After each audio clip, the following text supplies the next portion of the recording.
Krishna. Welcome to the morning Bhagavatam class. We'll start with offering prayers. Om Jnanatimmirandasya Jnananjana Shalakaya Chakshurunmilitam Yena Tasmai Shri Gurave Namaha. Shri Chaitanya Manobhishtam Sthapitam Yena Bhutale Swayam Rupakada Mahyam Dadati Swapadantikam.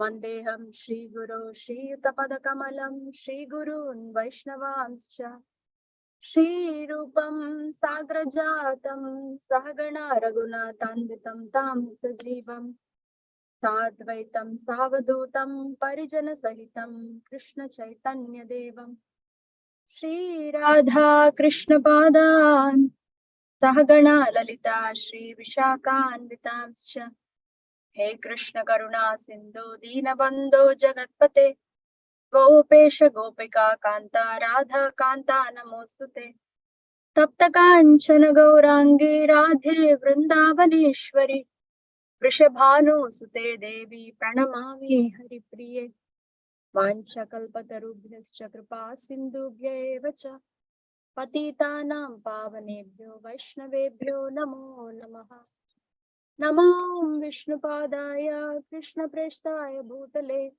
Srimate Bhaktivedanta Swaminiti Namine Namaste Saraswate Deve Gauravani Pracharine Nirvisesha Shunyavadi Paschatya Desatarine Jai Sri Krishna Chaitanya Prabhu Nityananda Shri Advaita Gadadhara Shivasadi Gaura Bhakta Vrinda Hare Krishna Krishna Krishna Hare Hare Hare Rama Rama Rama Hare Hare Mukam karoti vachalam pangum langayate girim yakrupa tamaham vande Shri Gurum Dinatarina Narayanam namaskritya naram chaiva narottamam devim saraswatim vyasam tato jayam mudirayet Sushusho Shraddhadanasya Vasudeva Kataruchi Syan Mahatsevaya Vipra Punyatirtha Nishevanat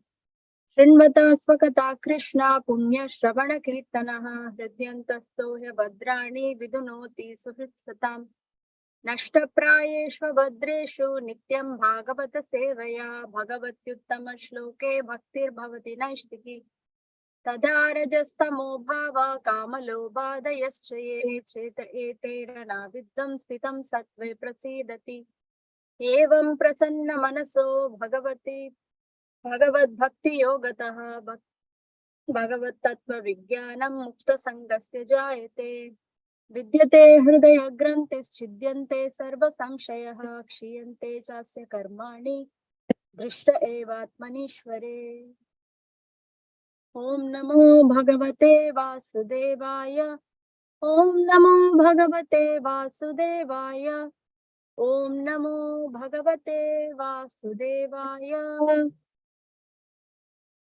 So today we are reading from Canto 3, Chapter 6, Text 35.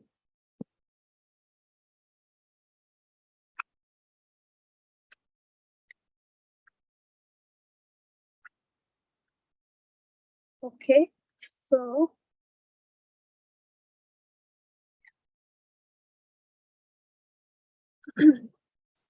the title of the chapter is Creation of the Universal Form.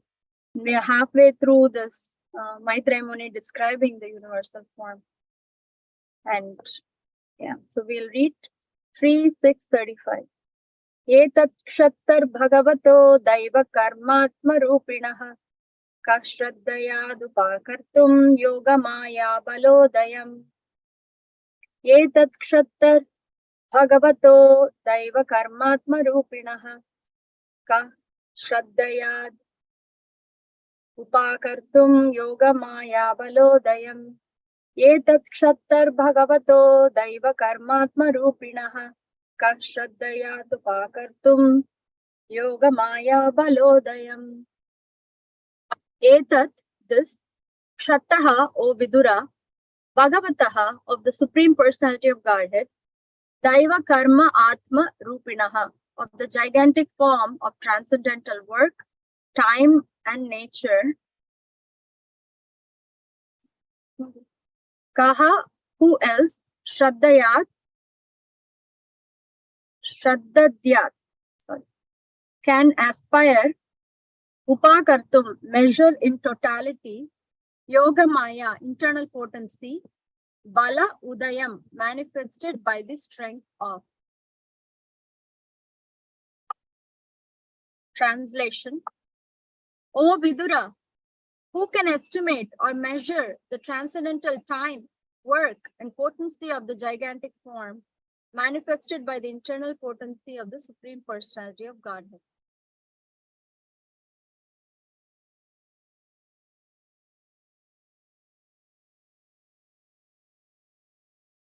Okay, so let's read the purport by Srila Prabhupada.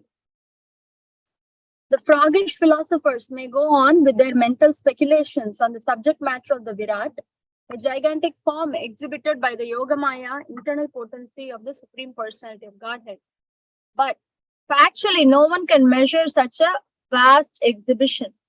In Bhagavad Gita 11:16, Arjuna, the recognized devotee of the Lord, says, Aneka bahudara bhaktra netram pashyami tvam sarvatonanta rupam nantam na madhyam na punastavadim pashyami vishveshvara vishvarupa. O my Lord, O gigantic Vishvarupa form, O Master of the universe, I see innumerable hands, bodies, mouths, and eyes in all directions, and they are all unlimited. I cannot find the end of this manifestation, nor do I see the middle, nor the beginning. Bhagavad Gita was specifically spoken to Arjuna, and the Vishvarupa was exhibited before him at his request. He was awarded the specific eyes to see the Vishvarupa, yet although he was able to see him completely.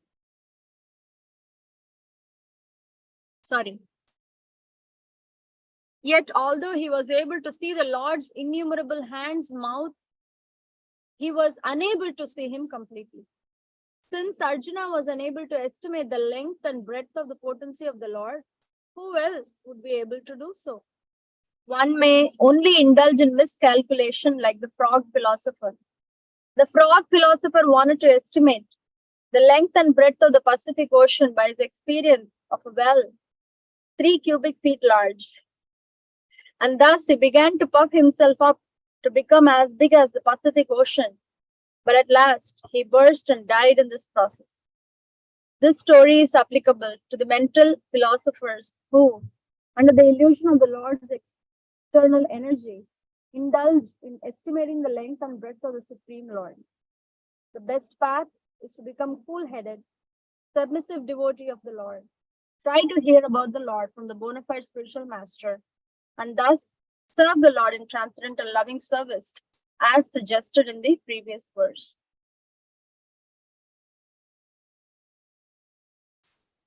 So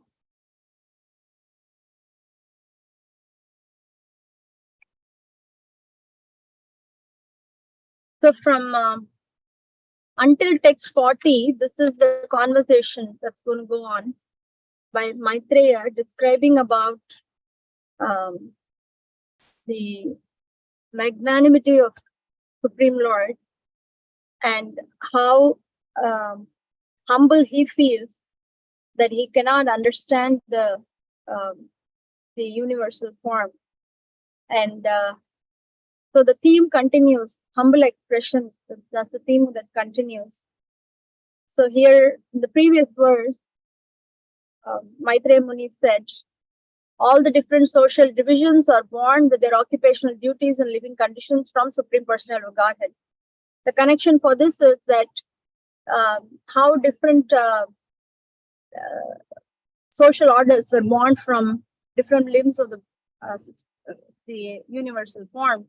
And then in text 34, Maitreya Muni says, so yes, all these social divisions were born, and each living entity fits into different social divisions according to one's own karma. That's called conditioning. So then he says that, so for unconditional life and self-realization, one has to worship the Lord, not just analyze. Worship the Lord under the direction of spiritual master. So now today's verse, Maitreya Muni says, O Vidura, who can estimate or measure the transcendental time, work, and potency of gigantic form manifested by the internal potency of Supreme Personality of Godhead? So he's just saying that there's no possibility if someone tries otherwise. They have to go through the process that was given in the previous verse under the bona fide spiritual master's direction, worshipping the Supreme Lord. That's the only way one can even grasp a little bit of understanding of the Supreme Lord according to whatever he wants to reveal.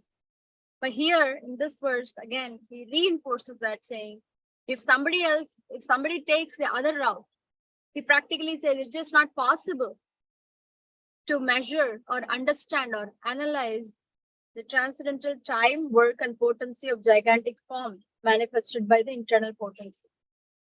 And then, Prabhupada in the purport, he tells about this frog philosopher that Prabhupada always says, how the froggish philosophers with mental speculation try to understand, and then there's no way one can actually reach the conclusion of understanding Supreme Lord by just speculating. What happens when one speculates? Bhagavad Gita, actually, 4th chapter, 10th verse, it's a very beautiful verse, where voidism, impersonalism, and materialism is actually explained philosophically in that purport by Prabhupada. The Vita Raga Bhaya Krodha Manmaya Mamupashutaha. So, the Raga, Bhaya, and Krodha. Raga is attachment. So when one is attached to sense enjoyment, then one becomes just like a materialist. Just live, there is only one life, all kinds of philosophy. So enjoy this kind of philosophy, right? There's nothing else other than enjoyment. And then Bhaya is fear. Fear of having any relationship. Fear of having an identity. Because what people have seen in this world, relationship or anything in this world, is actually there is duality. So when there is duality, then one comes to the conclusion that, okay, in transcendental world, no duality, so therefore no relationship or no identity. So if I have an identity, then there is honor, dishonor, all these things. If I have relationship, there is pleasure, pain. So then impersonalist, that's the seed for impersonalism, that one does not want to have any personal, one is frustrated out of personal relations, or one is afraid of personal relationships or having a personal identity.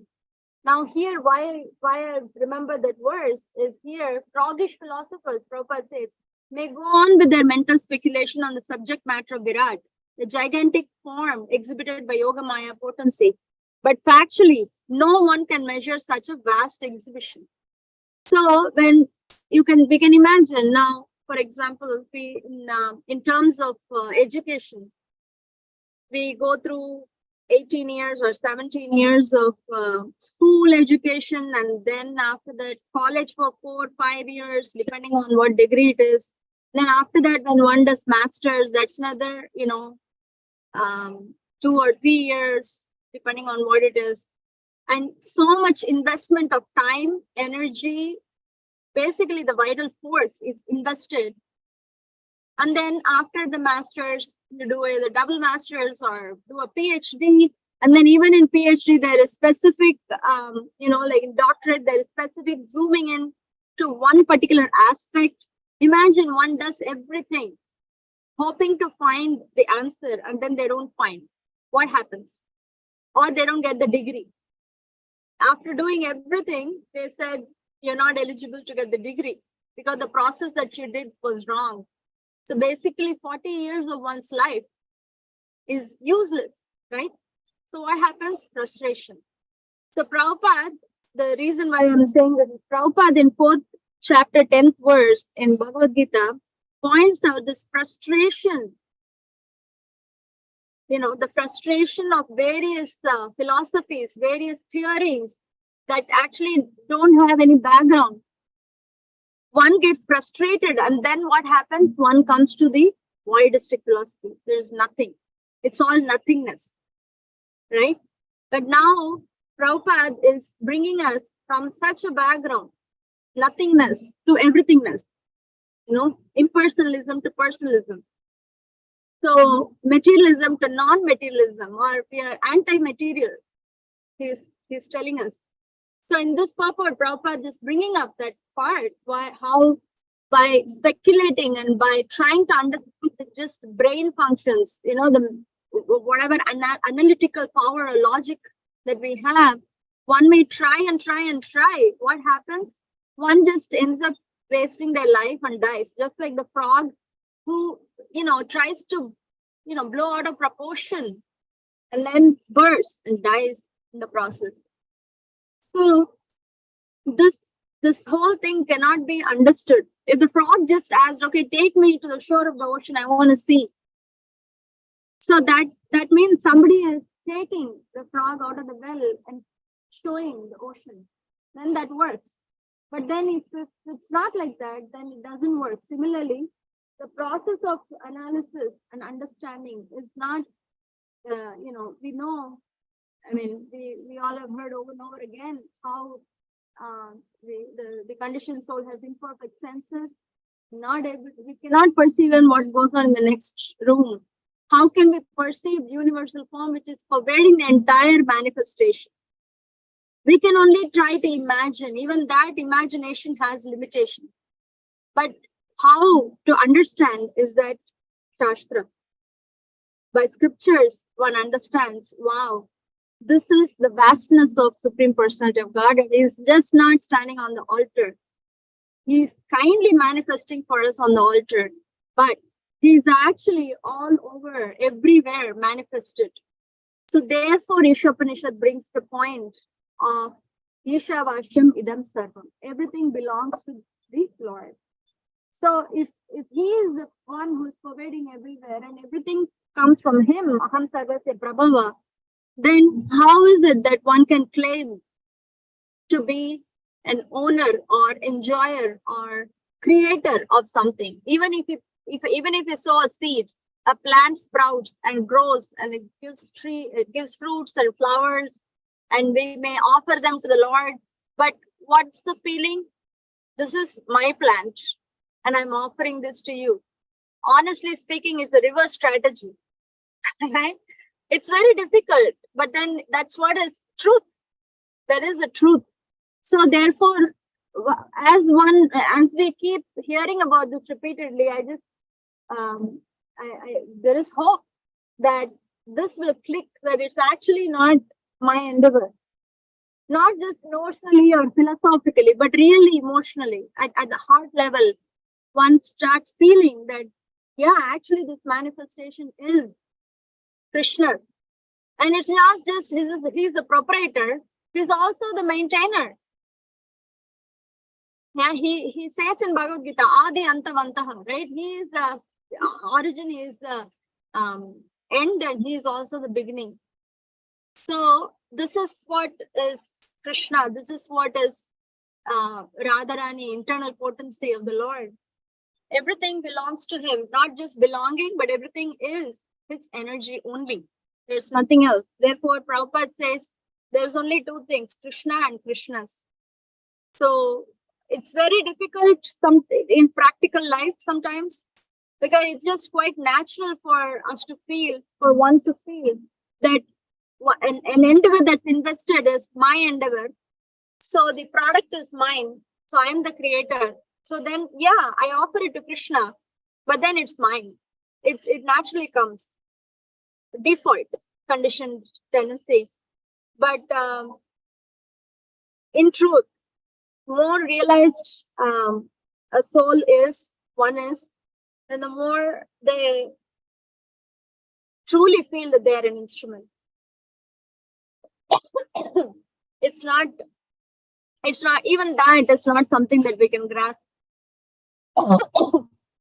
We just pray to the acharyas, the realized souls, please bless me with that understanding and realization so that the life can be conducted through that. Then there is awakening of affection for Krishna, because he created everything and he maintains everything, and he is the vital source or vital force behind all sustenance. And then we get appreciated for little service that we do, for little endeavor we do. That's the nature of transcendental relationships. That Krishna himself just gives up. That that gives up in the sense that he doesn't even hold it. But then I'm just saying he gives the credit. So therefore, he even says that please just be my instrument. This nimitta matram bhava savya sachi. He said, please be my instrument. If we are not the instrument, somebody else is going to be. It's not like it's not a loss for anyone other than us. That's one thing that's coming out so strongly here. And the other thing is about how devotees actually very quickly attain understanding and realization of the Lord because of their submission and surrender. If that's not there, then the extent that's there, to that extent one understands. To the extent, right? To the extent of one's surrender, Krishna also reveals. If one does not surrender, then he reserves the rights to not reveal. Naham prakasha sarvasya yoga maya samavrita. Mohitam na abhijanati. Right? So the naham, I will not reveal myself. How do I cover? It is by the Yogamaya potency that I cover, I put a veil in between me and this conditioned soul who is not wanting a relationship with me. I don't have to reveal myself. I will not reveal myself. So he puts a veil. And then that thin veil is so difficult to penetrate. There is a term called labyrinth. Labyrinth in biological, term is like a very thin film. It's like a very thin film, but it's extremely hard to break the film. It's very difficult to break the film. It won't break. It'll be flexible, but it won't break. So Krishna will put that Maya Javani Kachana, that thin veil of material energy in between and cover himself to those who are, unwilling to surrender. Or I sometimes feel that there's difficulty in surrendering at heart level. At activity level, it's somewhat working out, like do some service and engage whatever strengths we have in service, this and that. But then at an affection level, at a heart level, it's very, the heart is somewhere else most times. And then the hope is that by engaging like sadhana bhakti, by engaging under the direction of spiritual master, with whatever reverence and faith that we can muster up, one actually with the goal, keeping the goal in mind that this is going to awaken bhava bhakti, one naturally comes, one's natural affection and love for Krishna, Radharani and spiritual master gets awakened in one's heart. It's not, it cannot be logically explained. We can say this is the process and all that, but it's not like a process that A plus B equal to AB squared. That's not like that. The process is itself dependent on magic, Krishna magic. Even though there is a process, the process depends on Krishna magic. And the Krishna magic is awakened to the proportion of our attempts to connect with him repeatedly. Even though we may fail multiple times, we keep attempting. Just don't have affection for you. But I want it. I don't know what else to do to get the affection. But here I am, repeatedly trying and asking, connecting, that awakens our own connection with Krishna. And Krishna Radharani just mercifully glances and things get revealed. So, yeah, so this is an amazing message from this verse that Maitreya Muni is saying that who can estimate the transcendental time, work, and potency of the gigantic form manifested by the internal potency of Supreme Lord? We cannot. So we cannot estimate. We can only wait for revelation and keep at it. Repeatedly praying the spiritual master and Gauranga and Radharani to please reveal it. So that's where we are. I think these verses can be always spoken a lot more, I guess. So there's a lot of themes that are coming out. How he says Shraddha is the word that comes out here.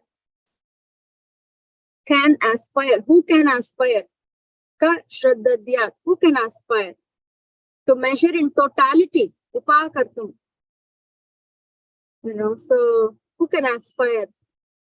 We can, if we just turn it and say an answer, a response for that, who can aspire is in the previous verse, that one who worships Supreme Lord under the direction of spiritual master can aspire. Otherwise, the best of intelligence doesn't work. Okay, so that's where we are. We'll pause here. If there's anything that anyone wants to share, please feel free.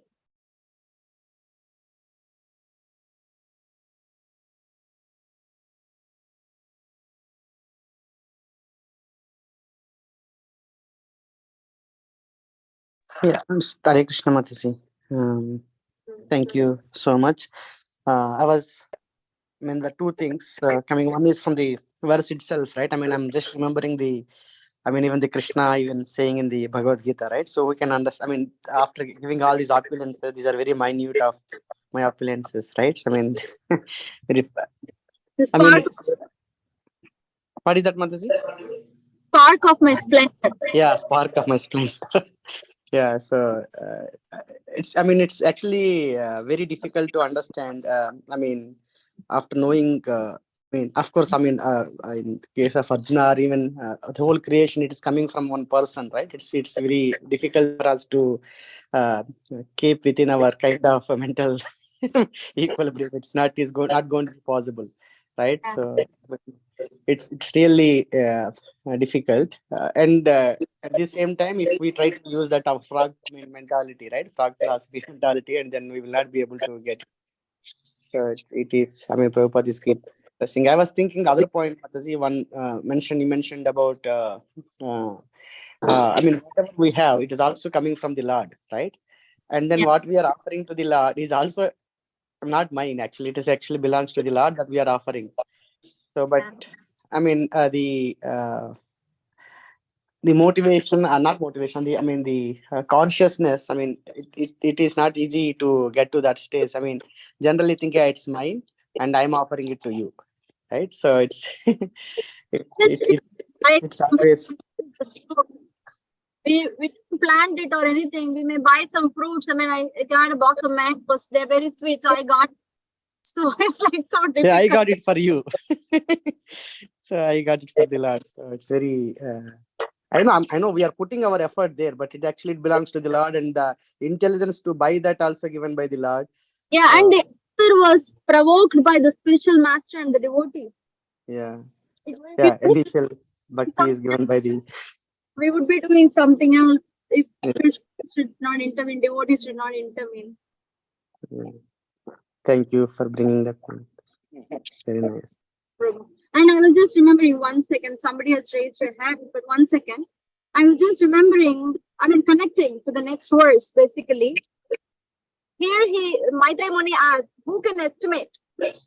So now next verse, he says, I really cannot estimate. I cannot describe this whole process, but I'm going to share based on what I understand from hearing. Yes. So there is connection, how he said. Yeah, Maitreya Muni cannot describe then it's we really have to connect with these great souls who, in spite seeing Krishna in person, taking that Krishna is revealing to them. Is Vidura. Vidura is a pure devotee.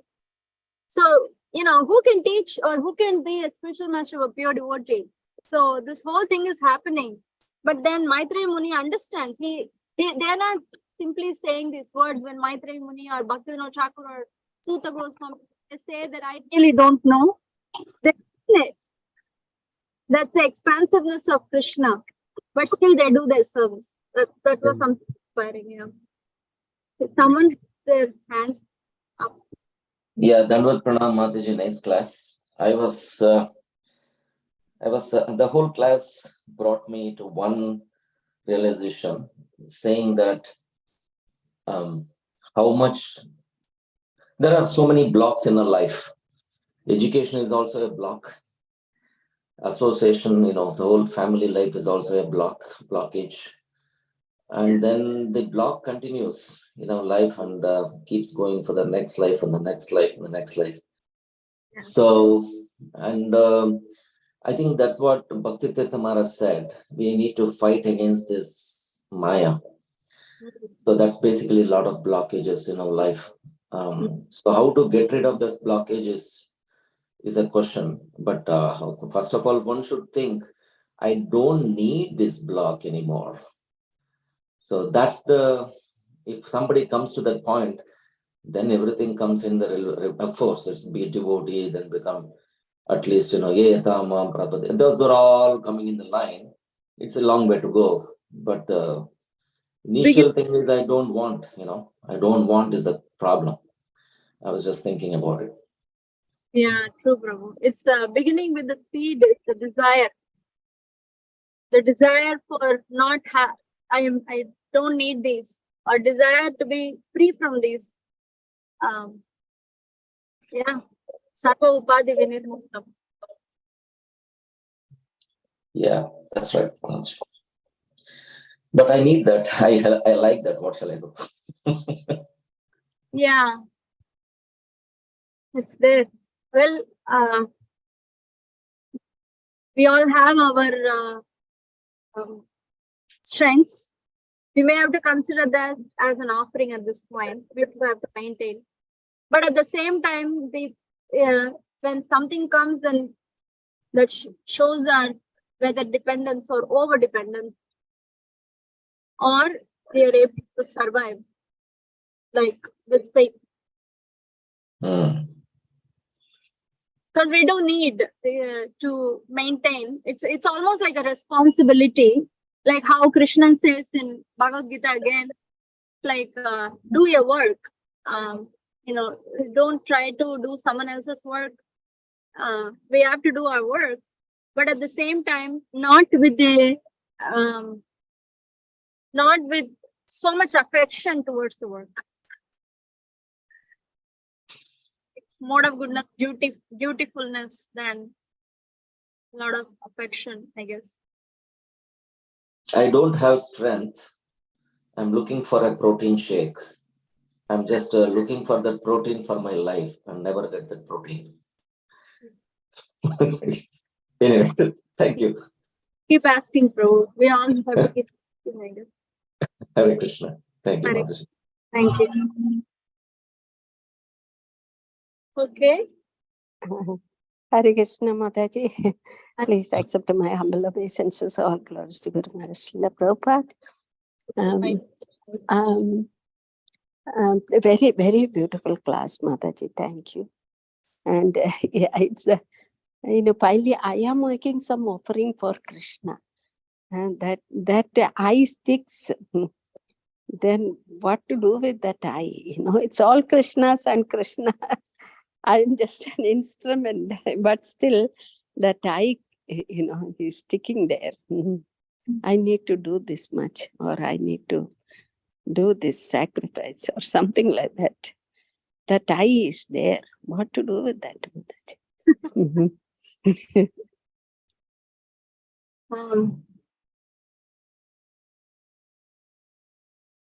The topic of eye and mind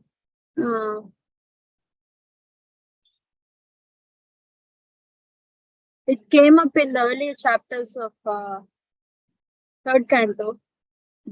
Also, it comes up a lot in Bhaktivinoda Thakur's bhajans, Yeah. requesting Radharani, requesting Gauranga Mahaprabhu to please remove it. Mm. And then from our part, there is some homework that I've heard that sometimes during these auspicious months, Chaturmasya, Purushottam month, and all these different months, we could start introspecting of Mm. where will I get stuck with this I. Mm. Some are real roles, like we have some roles to play, like a community member or a wife or a husband or a daughter or whatever role. Right now I have these roles, but then what do I want to do with these roles and designations in connection with Krishna? What are my goals in these roles? This is one of the exercises we do in Shastri for Nectar of Devotion. There is something that comes up here. So we list all our roles and then list all our goals for the roles. What do we want to become in that role? Because eventually we want to be a servant in all the roles. That's the original identity. We cannot negate our roles because then it doesn't work if we negate also, because the mind is attached. That's true. Yeah, Jananandi or Babaji or something. If we were like that, we wouldn't be sitting here. So there is a reason for why we have the roles, and then we do want to make it very clear about what do I want to become out of this mess that I created for myself. It is a challenge. The attachment is a challenge. So that's what I feel, that what do I want to become out of this? That's the question. What do I want to offer out of this? Offer is a very distant word for me. So I sometimes feel, what do I want to become out of this? Okay, if I want to be a servant in this role, where do I? Then Krishna starts giving intelligence where to stop and where to move. Meaning, okay, in this role, this much is sufficient. Don't have to overend those kind of things. I mean, I'm not telling you, Mathaji, you're more experienced in all this, but then I'm just sharing. This is a very nice thought, that how to give up this I and mine is to have positive cultivation of I and mine. Thank you very much, Mataji. Thank you, Mathaji. Even after hearing so many times, thank you for sharing that. What do I want to make out of this mess I have created for myself? That's all comes to me when That's it. Thank you, Mataji. Hare Krishna. Hare Krishna. The moment we think about I, Mataji, Sandhya Mataji, the ragging starts. Hare Krishna. Hare Krishna. Oh, thank you, Prabhu. Thank you, Prabhu. Thank you. So should we pause here?